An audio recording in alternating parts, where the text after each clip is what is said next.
Assalamualaikum warahmatullahi wabarakatuh. Perkenalkan, nama saya Helmi Abdul Hafiz dari manajemen kelas D. Di sini saya akan mempresentasikan dari ekonomi makro yang terdiri dari tiga pokok pembahasan. Yang pertama dari pasar tenaga kerja, yang kedua dari inflasi, yang ketiga dari pengangguran. Pasar tenaga kerja. Pasar tenaga kerja dapat diartikan sebagai suatu pasar yang mempertemukan penjual dan pembeli tenaga kerja. Sebagai penjual tenaga kerja, di dalam pasar ini ialah para pencari kerja atau pemilik tenaga kerja. Sedangkan sebagai pembeli yaitu atau orang-orang lembaga yang memerlukan tenaga kerja. Pasar tenaga kerja diselenggarakan dengan maksud untuk mengkoordinasi pertemuan antara para pencari kerja dan orang-orang atau lembaga-lembaga yang membutuhkan tenaga kerja dalam rangka untuk memenuhi kebutuhan tenaga kerja dari sebuah perusahaan. Maka pasar tenaga kerja ini dirasakan bisa memberikan jalan keluar bagi perusahaan untuk memenuhinya. Dengan demikian, tidak terkesan hanya pencari kerja yang dapat keuntungan dari adanya pasar ini. Untuk menciptakan kondisi yang sinergi antara kedua belah pihak, yakni antara penjual dan pembeli tenaga kerja, maka diperlukan kerjasama yang baik antara semua pihak yang terkait, yaitu penjual tenaga kerja, pembeli tenaga kerja, dan pemerintah. Apa sih fungsi dari tenaga kerja? Yang pertama, berfungsi untuk menyalurkan tenaga kerja. Yang kedua, berfungsi untuk sarana mendapatkan informasi tentang ketenaga kerjaan. Yang ketiga, berfungsi untuk sarana pertemuan antara pencari kerja dan lembaga yang membutuhkan tenaga kerja. Apa sih manfaat dari tenaga kerja? Yang pertama, bermanfaat untuk membantu para pencari kerja dalam mendapatkan pekerjaan sehingga bisa mengurangi pengangguran. Yang kedua, bermanfaat untuk membantu orang-orang atau lembaga-lembaga yang memerlukan tenaga kerja untuk memperoleh tenaga kerja. Yang ketiga, bermanfaat untuk membantu pemerintah dalam mengatasi masalah ketenaga kerjaan. Adapun jenis-jenis dari pasar tenaga kerja, yang pertama, pasar tenaga kerja yang terdidik dan terlatih, dan juga pasar kerja yang tidak terdidik dan tidak terlatih. Yang kedua, pasar tenaga kerja utama dan biasa. Yang ketiga, pasar tenaga kerja internal dan eksternal. Yang keempat, pasar tenaga kerja dalam negeri dan luar negeri. Yang kelima, pasar tenaga kerja persaingan sempurna. Ada juga kelebihan dan kekurangan dari pasar tenaga kerja. Yang pertama, kelebihan hanya untuk membantu mengurangi pengangguran. Yang kedua, untuk membantu bagi pencari kerja atau maupun pengusaha perusahaan yang membutuhkan tenaga kerja. Yang ketiga, untuk menambah devisa suatu negara. Yang keempat, untuk memudahkan mendapatkan sebuah informasi tentang lowongan pekerjaan baik di dalam negeri maupun luar negeri. Kekurangan yang pertama yaitu munculnya kegiatan pencalonan tenaga kerja. Yang kedua, munculnya tindakan penipuan dan kekerasan terhadap calon tenaga kerja. Yang kedua ya, yaitu sebuah inflasi. Apa sih yang disebut dengan inflasi? Inflasi adalah sebuah proses dari suatu peristiwa, bukan tinggi rendahnya tingkat harga. Artinya, tingkat harga yang dianggap tinggi belum tentu menunjukkan sebuah inflasi. Inflasi adalah indikator untuk melihat tingkat perubahan dan dianggap terjadi jika proses kenaikan harga berlangsung secara terus-menerus dan saling mempengaruhi. Istilah inflasi juga digunakan untuk mengartikan peningkatan persediaan uang yang kadangkala dilihat sebagai penyebab meningkatnya harga. Penyebab dari inflasi, secara umum, inflasi disebabkan oleh kenaikan indeks harga konsumen atau yang disebut dengan IHK. Tidak hanya itu, inflasi juga dipengaruhi oleh harga bahan pokok naik. Adanya tarikan pemerintah, permintaan, kelebihan likuiditas, uang, atau alat tukar. serta desakan atau tekanan produksi atau distribusi, kurangnya produksi produk of service, dan juga termasuk kurangnya distribusi juga penyebab terjadinya sebuah inflasi. Untuk sebab pertama, lebih dipengaruhi dari peran negara dalam kebijakan moneter.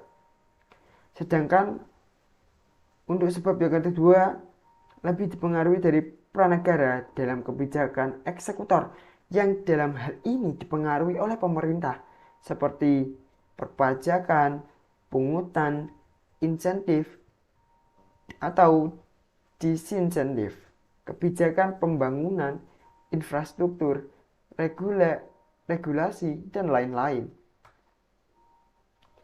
Apa sih dampak dari inflasi? Dampak dari inflasi memiliki dua dampak, bisa berdampak positif maupun negatif, tergantung arah atau parah atau tidaknya sebuah inflasi tersebut.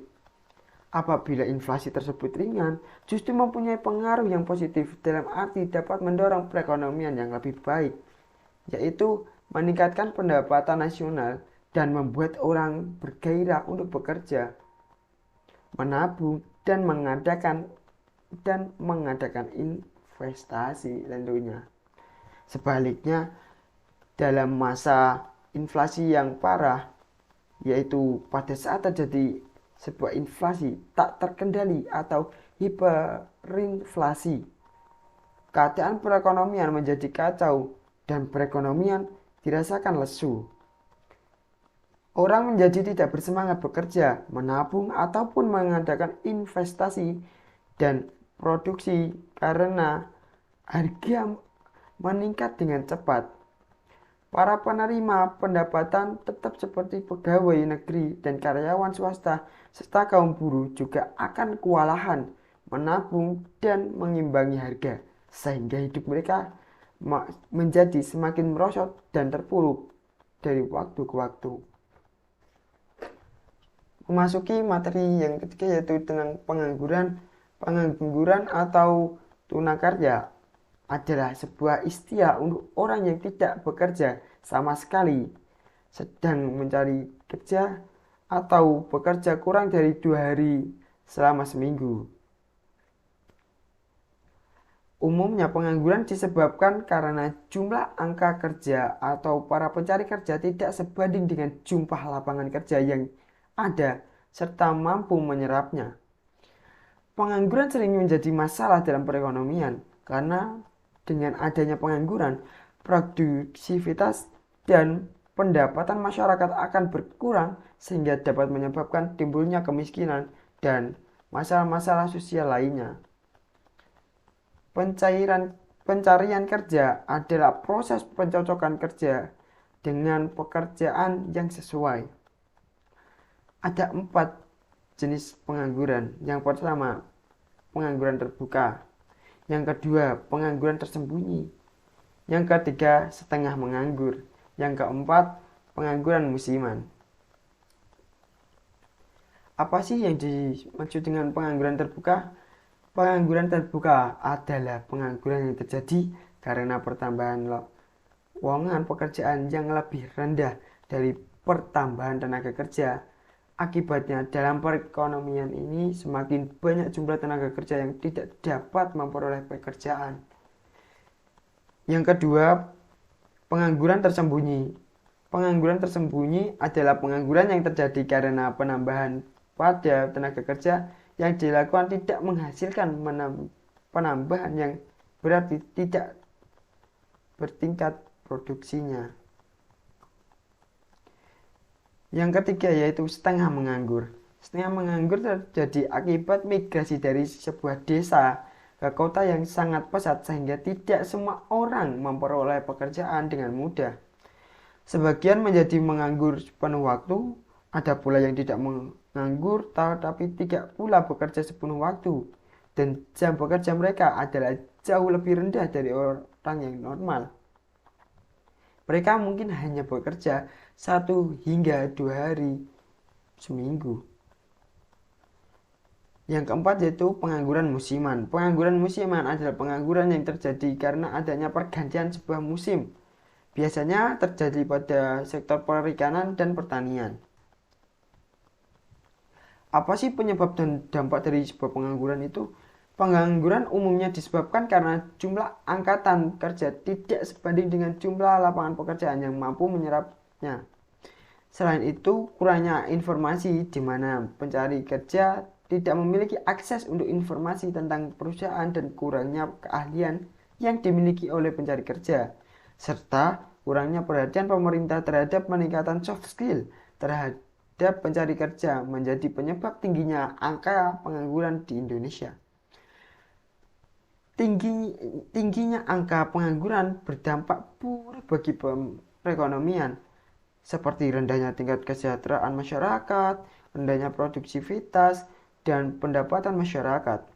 Apabila hal-hal tersebut dibiarkan, maka pengangguran dapat menjadi sebuah masalah yang besar, seperti timbulnya kemiskinan, tingginya angka kejahatan, dan masalah sosial lainnya. Sekian presentasi dari saya. Bila ada salah tutur kata, saya minta maaf. Sekian, terima kasih. Wassalamualaikum warahmatullahi wabarakatuh.